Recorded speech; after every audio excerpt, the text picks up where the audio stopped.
artists, this book is called The Scraps Book. It's one of my favorite books about collage and also about the creative process, so how an artist gathers ideas and works through the act of creating. So let's dive in. The Scraps Book, Notes from a Colorful Life by Lois Ehlert. Don't read this book unless you love books and art. When I was little, I read all the books on the library shelf, and I thought maybe someday I could make a book. This is me in my grandmother's garden. I was lucky. I grew up with parents who made things with their hands. My mom and dad returning home after hunting for wild asparagus. Art from eating the alphabet. This is the home where I grew up. Mom loved to sew. She had colorful fabric, scraps, buttons, lace ribbons, and mini scissors she shared with me. I used my mom's pinking shears on my art projects. Dad had a basement workshop. He gave me wood scraps and taught me how to paint, saw, and pound nails. So I had wonderful art supplies and tools close at hand. My watercolor brush, Dad's brush. In a small corner of our house, Dad set up a folding table for me. It was my spot, a place to work and dream. When I grew up and left home for art school, my table went with me. This is my spot now, and this is a picture of my old folding table. After art school, I worked in an art studio by day and worked on book ideas at night. I created lots of art, though, not for books right away, but I didn't worry. Everyone needs time to develop their dreams. An egg in the nest doesn't become a bird overnight. Where do ideas come from anyway? I know I find ideas in the world around me. I've even found them in my garden or while shopping at the fruit and vegetable store. This fruit and vegetable face was my first cover idea for eating the alphabet. This is the first dummy book for planting a rainbow.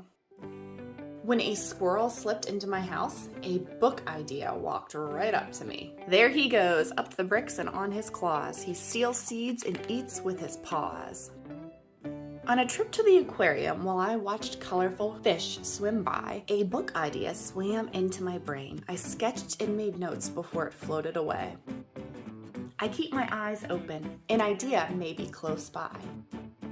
Once, when I visited my sister, her cat brushed my ankles as he escaped out the door. A new idea.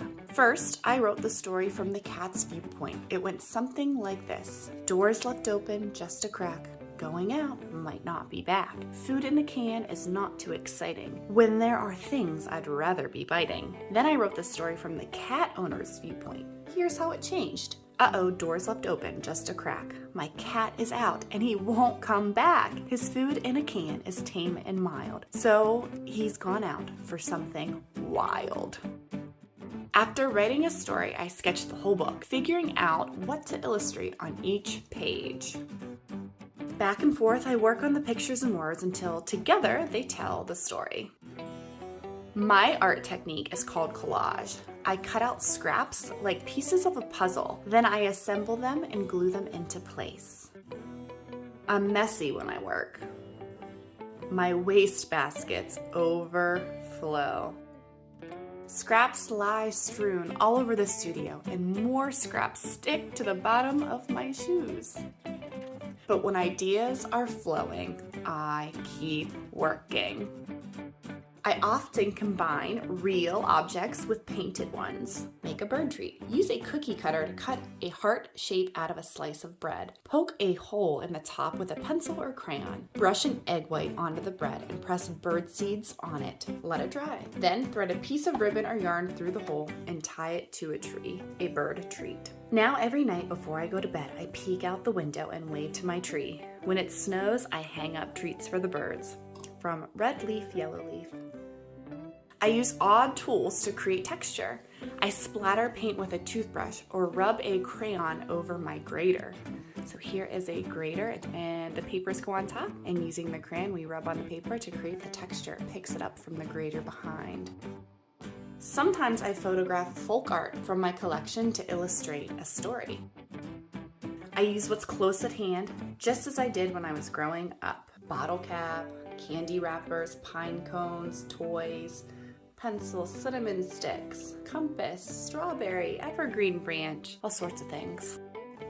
Sometimes I go for a walk looking for good stuff. Apples from a tree near the grocery store, black locust seed pods found in the park that I used as mouse tails in Boo to You, pumpkin seeds used for cat's teeth in Boo to You. Mother Nature gives me free art supplies, bunch of leaves collected. Day after day, I work until the art looks just right to me. You might ask, why did I choose to be an artist? I think maybe it's the other way around. Art chose me.